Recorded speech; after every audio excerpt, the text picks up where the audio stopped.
And welcome back to the Music Subjective. Today we're going to have a look at the band Camel, 1970s prog band, and it is this little baby here.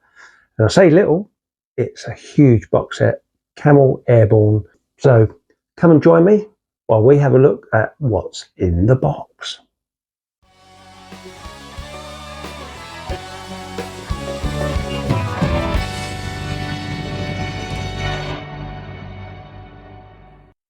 Hello, my name's Phil of the Music Subjective, and as you've already seen, we're going to look at this Camel box set, and this one right here. Before we just do that, just remind you, if you're new to the channel, please do hit the like button, the subscribe button, the notifications, because it does really help supporting the channel. So I'd really appreciate it if you could do that. That would be really great. So before we have a look at this, as you can see, it's still in its cellophane. There are 32 discs in here, and we will open that up very shortly. For those that don't know, Camel were a UK progressive rock band formed in 1971 in Guildford in the UK. They have 14 studio albums to date and various live releases on CD, LP, as well as DVD and Blu-ray as well. So considering they've been around from 71, they have been the influence to so many prog bands over the years. I'm sure if you look at your favourite prog band and their influences over the last probably 40 years, and they're UK based, the chances are Camel will be included in those influences. Marillion and even the likes of Steve Wilson has cited them as influences. Their career, Camel have boasted 27 different band members. Yes, 27 different band members over the years. Andy Latimer is the one constant that he's the guitarist, and he is probably one of the main songwriters as well. But he's the leader of the band. He's the person that was original forming member and still with the band today. The bass player, Dave Bass, spelt like bass, B-A-S-S, Dave Bass, the current bass player, he has been with the band since, let me just check, 1984, although he did have a stint with the band between 1979 and 1981, so another long-serving member. Lots of people get stuck up on original band members versus original lineups and that. Generally speaking, I'm not one of those people, although there are exceptions, but another video, we shall talk about that. So, to the box set. The box set, Airborne, the MCA and Decca years, covers the time period between 1973 and 1984, arguably Camel's golden period, and it covers approximately 75-80% of their output, so it is a really good set. I must say this set wasn't released by the band, it was released by the label. It's nevertheless definitely a set worth having. The box features, as I've already said, 27 CDs and also 5 Blu-ray audios. It's got newly remastered versions of every Camel album between 1973 and 1984. And the Blu-rays also have renewed stereo mixes as well as the 5.1 surround sound. Now, if you've seen any of my other videos, you'll probably know that 5.1 surround sound is a big thing to me. I love getting surround sound music, and again, it was one of the main things that sold me on this set, apart from everything else, being a Camel fan, of course, as well. It also has in there live gig recordings as well, which have also been remastered. It has gigs from the Marquee Club in London in 1974, Hammersmith Odeon in 1976, and the Hammersmith Odeon in 1977. In fact, there's so much on this set. I don't know if you can see, that's all the listings of all the various tracks and the different discs that are on there. It's absolutely immense. This whole set is the size of an LP, 12 inches, and you can see it's pretty thick as well and heavy. And it's probably the most expensive set of recordings that I've ever bought. Of course, as I've mentioned, the 5 Blu-rays, they comprise of discs with 5.1 mixes, new stereo mixes, and the original mixes as well. As per usual, I'm not giving you a review. Well, I haven't even listened to all of the discs yet, and as you can probably gather, that will take me some time to get through all of those discs. It is an overview of what's in there, and I already know the music, so I know the music is excellent. It's just more looking at what we get in the box and what comes with this fantastic set. Just on another note, all the albums which are on here have also been remastered and put onto vinyl as well. So if you're a vinyl collector, you can pick up the remastered versions of all the albums featured in this set on vinyl as well. There's lots of opportunity there to get yourself all cameled up. Sounds a bit wrong, doesn't it? So the next thing we need to do is open this bad boy and have a look inside. So I think that's what we should do next. And the wrapper is off. Finally, a bit like an album would be, the old an LP where media slides in from the side. So it's a nice little touch. So here we have a folder with some CDs and the 5 Blu-ray discs in there. All the track listings on the back. So, excuse me, I need to put glasses on for this because the writing's so small I can't bloody see it. In this folder you have CD 25, which is music inspired by the Snow Goose, Moon Madness and Nude.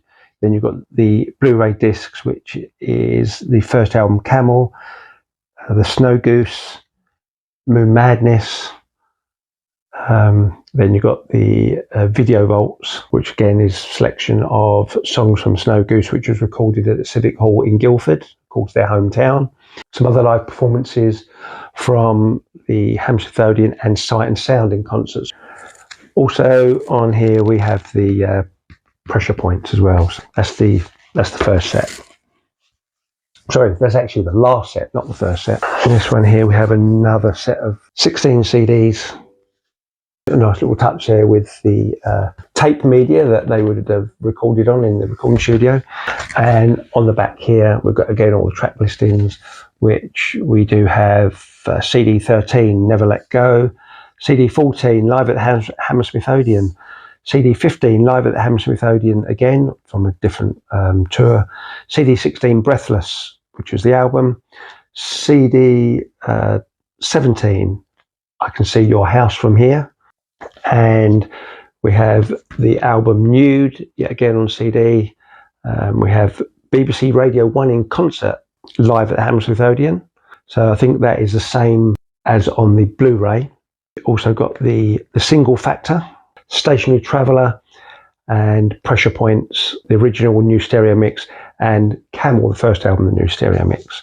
So some really great range of stuff on there. On here again, EMI tape this time, studio recording tape, and we have another 16 CDs. Another 16. See how immense this set is. Biggest single set by an artist that I actually own. Again, we have CD 1, first album Camel, CD 2, we've got Mirage, one of my favourite albums of theirs, the Mirage Sessions, Radio 1 in concert, which would have been from the radio, obviously. Live at the Marquee Club, and there's 2 discs there for Live at the Marquee Club, number 4 and 5. CD 6 is music inspired by the Snow Goose, which was a Radio 1 in concert again.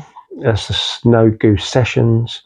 Live at the Royal Albert Hall. I actually got to see them at the Royal Albert Hall myself, which was probably about 6 years ago. Really great that I got to see the band, and they were absolutely excellent. Of course, with that live gig at the Royal Albert Hall, the ultimate memorabilia I could have from that is, of course, this. Turn it up the right way, which is this. Camel, live at the Royal Albert Hall, London, September 2018, doing the complete Moon Madness. I was there when it was recorded, and what better memory to have of a gig that you've been to, a great gig you've been to actually end up being able to own footage, the complete footage of the gig that you went to as well. So, last but not least in this set, no box set would be complete without any kind of souvenir, and this is no exception. And here we've got this absolutely fantastic book. There's a book here, hardback book. Again, it's same size as the sleeve, so it's like, about 12 inches square, the size of an LP. This fantastic book here. I'm just going to put my glasses on again. So it's the same cover as the front of the box. And in here, you'll see where I'm a little bit OCD. You may remember with the cellophane wrapper on, there's always a little marketing sticker that comes with the album. I never get rid of them. That goes in there. I like to keep them as far as I'm concerned. They're part of the set, and so therefore that goes into there. But this book, let's have a look. So there are 68 pages in this book. I'll just skip the back quickly. In the back here, you will get a full family tree of the Camel lineups over the years. Always interesting to see, and of course with so many band members, 27, as I said earlier, it's a fair old family tree.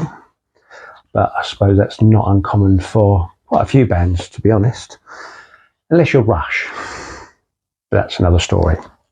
So in here, in the book, we have the first few pages are showing you again what is on just the track listings of all the CDs and Blu-rays. So you've got absolutely no excuse for not knowing what's in this set, that's for sure. So of course the book just takes its way through Camel's history. You've got lots of photographs, early photographs. You've got the start of the band's story, and as we go through here, I won't go through the whole book, but just some excerpts for you. And here we've got some pictures and the single factor album cover. Through the whole book, there are pictures of each album cover, which is part of this set, and various photos. Get a few of the adverts from the time as well for tours and albums. Another album cover for Breathless. Yeah, just a quick view, isn't it? The album cover, a picture of a Rain Dances. And you can see here as well where you've got some other adverts. You've got the Reading Festival, where they were sharing the stage with Alex Harvey Band. That was the 14th Reading Festival. Alex Harvey Band, they were on the same bill on the 23rd of August, the 14th National Reading Rock Festival, 14th. I'll tell you what, let's see who's listening. Perhaps you can look it up and put it in the comments. 14th Reading Rock Festival. What year was that? You let me know. Not a test, it's just to make sure somebody's watching. Another album cover, which is Mirage. One thing I do want to show in the book here, at the very back, I mean, I personally find this interesting, maybe not everyone will. You've got here various pages of the recording studio tracking sheets. Nice bit of memorabilia, I think. Something which I personally find interesting. Rain Dances, Breathless. So, yeah. Good stuff. Yeah, 68-page book. When you get a box set, you normally get some kind of souvenir. And for me, when you get a great book with the history of the artist, it's always something I believe worth having. There you go. Camel box set. I do actually have a lot of these CDs on individual discs, but I think mainly remastered versions as well. So as you may have seen in other videos, I'm not one for keeping multiple versions, especially if they are fundamentally the same thing. So the discs that I have, individual discs that I have, will probably go at some point, whether I sell them on eBay or give them to friends or whether to be decided. But as I've got this, for me, they serve no purpose. But that's just the way I collect things. That's just the way that I do things. Each to their own, as we say. We've now had a look through this. You can see all the discs firmly back in the main holder, and I hope you've enjoyed looking at this. If you get a chance to get it, if you can find it somewhere, it is still available on some places. You have a little bit of a hunt around, but yeah, it's definitely worth it. Great band, check them out. If you don't know them, definitely check them out. If you do know them, definitely check this out. Anyway, thanks for joining me. Thanks for watching. Really appreciate it. Do come back soon. And it just leaves me to say goodbye